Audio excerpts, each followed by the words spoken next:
తిరుమలలో గదులు కేటాయించడం కోసం క్యాష్ అండ్ డిపాజిట్ అవసరమని అన్నారు మంత్రి ఆనం రామనారాయణ రెడ్డి.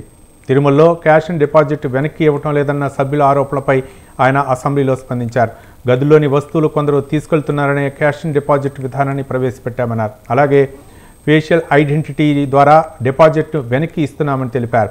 ఆన్లైన్లో పేమెంట్ చేసిన వాళ్లకు ఆన్లైన్ ద్వారానే డిపాజిట్ను వెనక్కి ఇస్తున్నామని మంత్రి ఆనం స్పష్టం చేశారు. క్యాష్ అండ్ డిపాజిట్ అనేది నిలిపేశారు అధ్యక్ష. ముందున్నా కూడా దాన్ని నిలిపారు. నిలిపిన తర్వాత అనేక ఇబ్బందులు ఎదురయ్యాయి అధ్యక్ష.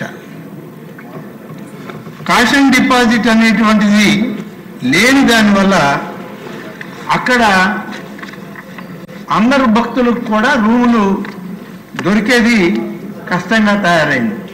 ఒక డిపాజిట్ కట్టి ఒక వ్యక్తి ఒక గదిని కానీ బుక్ చేసుకుంటే అతను ఖాళీ చేయకుండా, అంటే క్యాష్ అండ్ డిపాజిట్ లేకుండా ఏం లేకుండా కానీ వీళ్ళు ఇస్తే అతను ఖాళీ చేయకుండానే ఆ రూమ్ వేరే వాళ్ళకి ఇచ్చి వెళ్ళిపోతున్నటువంటి సంఘటన జరిగేది. తర్వాత వెళ్ళేటప్పుడు ఆ కాటేజీలోనూ ఆ గదిలోనూ ఉన్నటువంటి మెటీరియల్ కూడా తీసుకెళ్ళిపోయిన పరిస్థితులు దొరికాయి. ఇవన్నీ అధ్యయనం చేసిన తర్వాత క్యాష్ అండ్ డిపాజిట్ అనేటువంటిది అవసరం.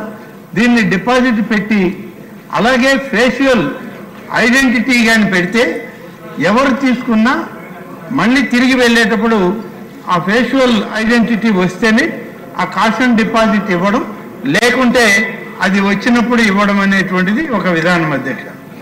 వాళ్ళు